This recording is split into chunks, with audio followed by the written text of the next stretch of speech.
एक सतयुग था जो देने के लिए भाई झगड़ते थे और आज कलयुग है जो लेने के लिए झगड़ रहे हैं।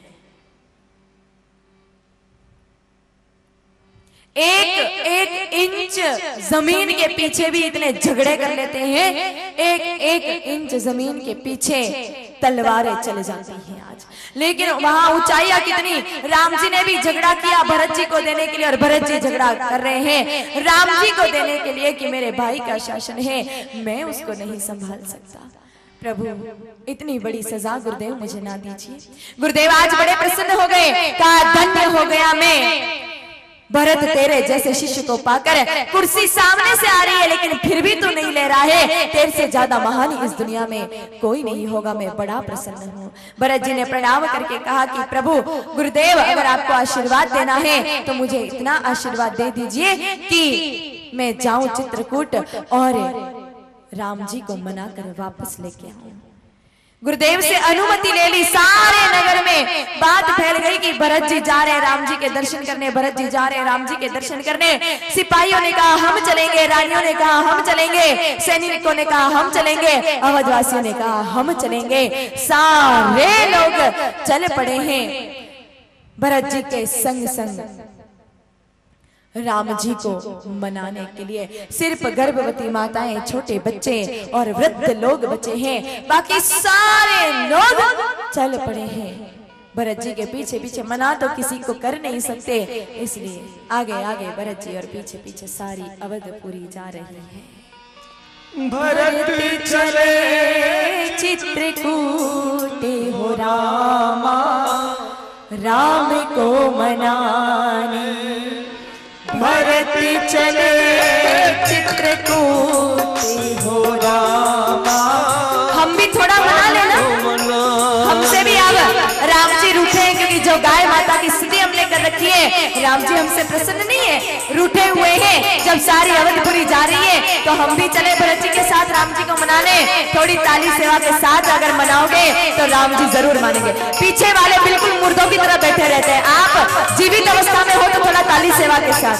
भरत चले चित्रकूट हो रामा, राम को मनाने। भरत चले चित्रकूट हो रामा, राम को मनाने। राम को मनाने, लखन को मनाने। राम को मनाने, लखन को मनाने। राम को मनाने, लखन को मनाने। राम को मनाने, लखन को मनाने। भरत चले चित्रकूट हो रामा, राम को मनाने। भरत चले चित्रकूट हो रामा, राम को मनाने।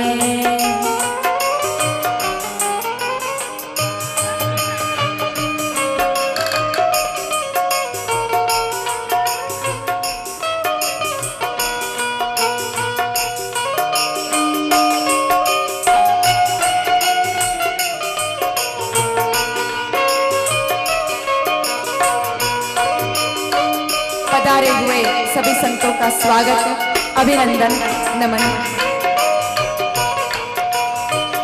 राम को मनाने, सिया को मनाने। राम को मनाने, सिया को मनाने। भरत चले चित्रकूट हो रामा, राम को मनाने।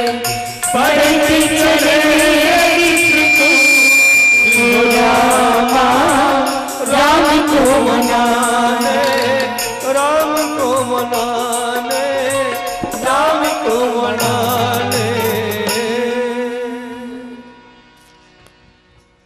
भरत जी चल पड़े हैं मनाने के लिए राम जी को। पीछे पीछे सारी अवधपुरी जा रही है।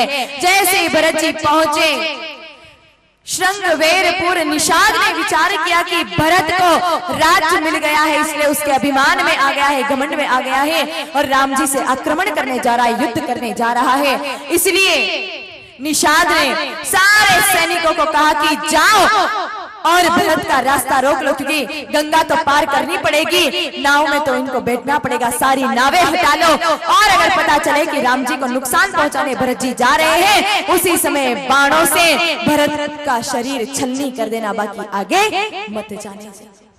जैसे ही ये फरमान जारी कर रहे थे भरत जी, उसी समय एक वृद्ध पुरुष थे, उनको छींक आई।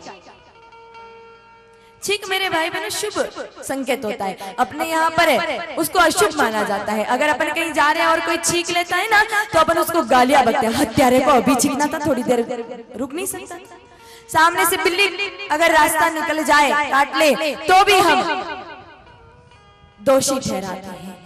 शुभ चिंतक है ये हमारे, अगर बिल्ली जा रही है तो बिल्ली हमारी शुभ चिंतक है, क्योंकि कोई ऐसी समस्या आ रही है, काल को टालने का काम कर रहे हैं, इसलिए उनके प्रति कृतज्ञ होना चाहिए जो बीच में छींक गया।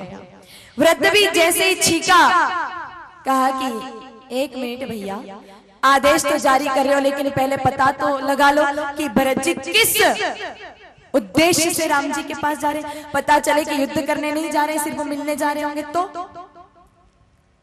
निषाद राज ने विचार किया, ये बात भी सत्य है, अगर सिर्फ मिलने गए होंगे तो फिर युद्ध करना ठीक नहीं रहेगा। अब कोई इंसान की प्रवृत्ति कैसी हो, क्या सोच है, वो कैसे जाना जा सकता है। तो उसके लिए योगेश्वर भगवान श्री कृष्ण ने 16वें अध्याय में स्पष्ट लिखा है कि इंसान का भोजन देख लो, इंसान जैसा भोजन करता है वैसा ही उसका तन और मन हो जाता है। आपके घर पर भी आपकी बेटी का शादी होने वाली है, सगाई के लिए बहुत सारे लड़के देखने के लिए तो आते ही हैं। सगाई किसी एक से करते हैं, लेकिन हम तो भारतीय परंपरा में रहते हैं, तो भोजन सबको करवाते हैं, चाहे सगाई करें नहीं करें, लेकिन भोजन तो करवाते हैं। तो कोई भी लड़का देखने आए आपकी लड़की को, और आपको पता लगाना है कि इसकी प्रवृत्ति कैसी है, इसका नेचर कैसा है, तो आप एक काम करना, भोजन बनाओ, उस भोजन में और कुछ भी बनाओ चलेगा, लेकिन 4 वस्तुएं जरूर रखना। पहली वस्तु अचार, दूसरा पापड़, तीसरा नमकीन और चौथा मिठाई। और कुछ भी परोसा, लेकिन ये 4 वस्तु आप थाली में जरूर रखना। और ध्यान से देखना कि सबसे पहले क्या उठा रहा है। अगर उस व्यक्ति ने सबसे पहले मिठाई उठाई, समझ लेना कि बहुत अच्छा लड़का है, तुरंत सगाई कर देना। ये साइकोलॉजिकल तरीका है, सबसे पहले मिठाई उठाई, इसका मतलब सबसे अच्छा लड़का है, कर दो सगाई। अगर नमकीन उठाई, क्रोधी स्वभाव का है थोड़ा। अगर पापड़ उठाया, हाय पैसा हाय पैसा हाय पैसा हाय पैसा हाय पैसा, बस। और अगर आचार उठाया, भूल कर भी ऐसे लड़के से अपनी बेटी की शादी मत करवाना जिसने आचार उठाया है, बिल्कुल निकृष्ट है। क्योंकि गीता जी में लिखा है, जो तिक्त कसाई बासी भोजन करता है वो राक्षस प्रवृत्ति का होता है। आचार उठाया तो समझ नहीं था कि राक्षस प्रवृत्ति का है, फिर चाहे कितने भी अच्छे घराने का क्यों ना हो, लेकिन शादी उससे मत करवाना। तो भोजन के माध्यम से किसी इंसान के मनोवृत्तियों का पता चलता है। निषाद ने भी यही किया, भोजन के माध्यम से पता लगाना चाह रहा है कि भरत जी की सोच क्या है। 3 टोकरियां ली, एक में कंदमूल रखे, एक में फल रखे और तीसरे में मांस रखा। विचार किया 3 तरह की मानसिकता हो सकती है, सात्विक, तामसिक और राजसिक। अगर कंदमूल खाए तो सात्विक विचारधारा है, अगर कंदमूल खाए तो राजसिक, फल खाए तो राजसिक विचारधारा, और मांस खा लिया तो तामसिक विचारधारा है। 3 टोकरियां सामने ले गई भरत के, और निषाद ने कहा कि भरत भैया जा रहे हो चले जाना, लेकिन हमारा थोड़ा आतिथ्य सत्कार स्वीकार कर लो, थोड़ा कुछ भोजन करके जाओ। 3 टोकरियां सामने रखी हैं, सारे लोग देख रहे हैं कि भरत सबसे पहले क्या उठाए। अगर मांस के टुकड़े उठाए तो तुरंत इसको छलनी कर देनी है, लेकिन भरत जी तो उससे भी आगे निकले। कहा कि निषाद तुमने इतना स्वागत हमारा किया, बहुत बहुत धन्यवाद, लेकिन वहां पर मेरे प्रभु श्री राम भूखे बैठे हैं, तो मैं कंदमूल भी नहीं खा सकता, ना फल खा सकता। सकता हूँ, मैं किसी को स्पर्श भी नहीं कर सकता हूँ, कुछ भी नहीं खाया। समझ गए कि इनके हृदय में राम जी के प्रति अनन्य प्रेम है, अनन्य भक्ति है। सारे नाविकों को कहा कि अब तो हम स्वयं जाएंगे इनको राम जी के पास छोड़ने के लिए। निषाद ने कहा मेरे को पता है, मुझे पता है, मैं छोड़ के आया हूँ राम जी को। राम जी कहाँ है जानकारी मुझे है, इसलिए मैं भी साथ चलता हूँ। दोबारा जा रहे हैं निषाद राम जी के दर्शन करने। जो भक्त होते हैं ना वो एक भी मौका नहीं छोड़ते हैं प्रभु के दर्शन का, किसी न किसी बहाने, किसी न किसी बहाने चले जाते हैं। निषाद को दोबारा मौका मिला, दोबारा भरत जी को लेकर गए और बीच में एक बार पुनः वाल्मीकि जी का आश्रम आया। वाल्मीकि जी ने भी भरत जी को रोका, कहा चले जाना, लेकिन हमारा थोड़ा सा निवेदन है कि पहले थोड़ा कुछ आप अल्पाहार यहाँ पर करें और उसके बाद चले जाना। कहा प्रभु मैं अकेला नहीं हूँ, मेरे साथ सारे अवधवासी हैं, आप मेरे को भोजन करवा दोगे, ये सब भूखे रहेंगे तो ये तो संभव नहीं है। कहा मैं सबको भोजन करवाऊंगा। कहा महाराज जी पहले आटे का डिब्बा देख तो लो, उसमें पर्याप्त आटा है कि नहीं है। यहाँ पर तो करोड़ों लोग आए हैं, साथ में आप किस किस को भोजन कराओगे। कहा चिंता मत करो, सबको भोजन करवाएंगे। भरत जी विचार करे इतना सारा भोजन कहाँ से लाएंगे ये, लेकिन संतों की शक्तियों को मेरे भाई बहनों को भी कम मत आंकना। वाल्मीकि जी के पास ऐसी सिद्धियां थी जिसकी वजह से रिद्धि सिद्धि हमेशा उनके आश्रम में चारों तरफ डोलती रहती थी, विचरण करती रहती थी। बार बार कहती कि हमें अपनी सेवा का मौका दो, हमें अपनी सेवा का मौका दो, लेकिन संत अपने लिए कभी कुछ भी नहीं मांगते। इसलिए वाल्मीकि जी महाराज उन रिद्धि सिद्धियों के सामने कभी देखते भी नहीं थे। पर आज उन रिद्धि सिद्धियों को बुलाया और कहा कि जाओ सबके लिए रहने की और खाने की व्यवस्था करो। रिद्धि सिद्धि आज धन्य धन्य हो गए, क्योंकि पहली बार वाल्मीकि जी महाराज ने उनको अपनी सेवा में बुलाया था। सबके लिए 56 भोग बनाए, सबके लिए अलग अलग कक्ष की व्यवस्था की गई और सबकी सेवा के लिए 2-2 कर्मचारी भी नियुक्त कर दिए गए। भरत जी विचार करने लगे कि हमसे बड़े राजा तो ये साधु संत हैं, हमारे पास क्या है, इनके पास इतनी अपार रिद्धि सिद्धि है कि जिसकी कोई कमी ही नहीं। और ये बात सत्य है, संतों के पास किसी बात की कोई कमी नहीं होती है। ये बात अलग है कि वो उसका उपयोग परमार्थ के लिए करते हैं, खुद के लिए कभी दिखावा नहीं करते, ये बात अलग है, लेकिन संतों को कभी कम नहीं समझना चाहिए। दूसरा दिन हुआ, वाल्मीकि जी महाराज से अनुमति ली और चले पड़े भरत जी। आगे आगे भरत जी, पीछे पीछे सारे अवधवासी। इधर लखन भैया ने ऊंचे पहाड़ पर चढ़कर दिखा दूर एक टोली आ रही है जहां पर अवध का राज्य चिन्ह दिखाई दे रहा है। आगे आगे भरत आ रहे हैं, पीछे पीछे सारे लोग आ रहे हैं, धूल का जैसे गुफार उड़ गया हो। तुरंत लखन भैया नीचे आए और कहा कि प्रभु आज मैं इस भरत को छोड़ने वाला नहीं हूँ, आज तो भले ही भोले बाबा से युद्ध करना पड़े, अगर वो बीच में आएंगे तो उनसे भी युद्ध करेंगे, लेकिन भरत को मैं आज नहीं छोड़ूंगा। कहा क्या हुआ लखन? कहा देखो ना प्रभु, इसको राज्य क्या मिल गया, ये आपको मारने के लिए आ रहा है, भरत आपको नुकसान पहुंचाने के लिए आ रहा है। कहा लखन शांत हो जा, एक बार वापस ऊपर जाकर देख और मुझे बता कि भरत ने कैसा मुकुट पहना है, कैसे वस्त्र पहने हैं। लखन भैया ऊपर गए, कहा सोने का मुकुट है? कहा नहीं प्रभु, मुकुट तो नहीं है, जटाएं बांध रखी है। कहा राजशाही वस्त्र पहने हैं? कहा नहीं, वलकल वस्त्र पहन रखे। कहा चप्पल पहन रखे, जूतियां पहन रखी है? कहा नहीं, नंगे पैर आ रहे हैं। कहा फिर भरत कोई आक्रमण करने नहीं, भरत तो मिलने आ रहे हैं। लखन भैया को अपने किए पर पछतावा हुआ कि मैंने अपने भाई को गलत समझा।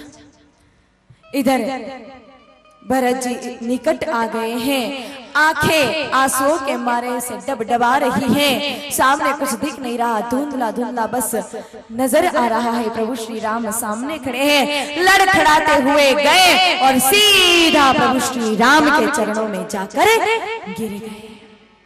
प्रभु ने भरत भैया को उठाया और अपने गले से लगा दिया।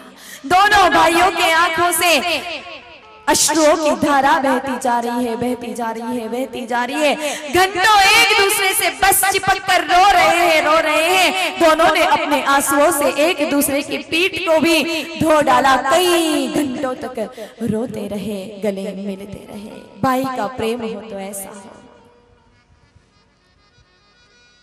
अपार प्रेम है भरत जी में। भरत जी से मिले प्रभु और उसके बाद माताओं को प्रणाम करने जा रहे हैं, पर 3 माताएं खड़ी हैं। सबसे पहले किसको प्रणाम करें? अगर पद के हिसाब से देखा जाए तो कौशल्या माता को सबसे प्रणाम करना चाहिए पहले, लेकिन कैकेयी माता को सबसे पहले प्रणाम किया प्रभु श्री राम ने। और कैकेयी माता कितनी महान है ये तो मैंने कल की कथा में आपको बताया था। सबसे ज्यादा राम जी से अगर कोई प्रेम करता है तो वो है माता कैकेयी। सबसे पहले उनको प्रणाम किया, गुरुदेव को प्रणाम किया। सास ससुर भी आए हैं, जनक जी और माता सुनैना, उनको प्रणाम किया। सबसे बड़े प्रेम से रह रहे हैं प्रभु। 2 दिन साथ में रहे और अब भरत जी गुरुदेव को कह रहे हैं, गुरुदेव आप कहिए ना भैया को कि वापस अवध लौट चले। गुरुदेव ने कहा नहीं भरत, मैं नहीं कहूंगा, क्योंकि मुझे पता है मैंने अगर राम को कह दिया कि राम वापस चलना है तो राम इतना बड़ा गुरु भक्त है कि वो 14 वर्ष का वनवास का संकल्प तोड़कर आ जाएगा। और मैं नहीं चाहता कि मेरे शिष्य का कोई संकल्प टूटे। मना कर दिया। जनक जी को कहा कि पिताजी आप कहिए ना प्रभु को, मेरे प्रभु राम को कि वापस अवध लौट चले। उन्होंने भी मना कर दिया, मैं कहूंगा तो वो मना नहीं करेंगे और मैं नहीं चाहता कि उनका संकल्प टूटे। जिन जिन लोगों से भरत जी ने कहा सबने मना कर दिया कि हम नहीं चाहते कि प्रभु का संकल्प टूटे, इसलिए हम नहीं कहेंगे। भरत जी ने विचार किया कि जब कोई संकल्प नहीं तोड़ना चाह रहा तो फिर मैं अपने भाई का संकल्प क्यों तोड़ूं।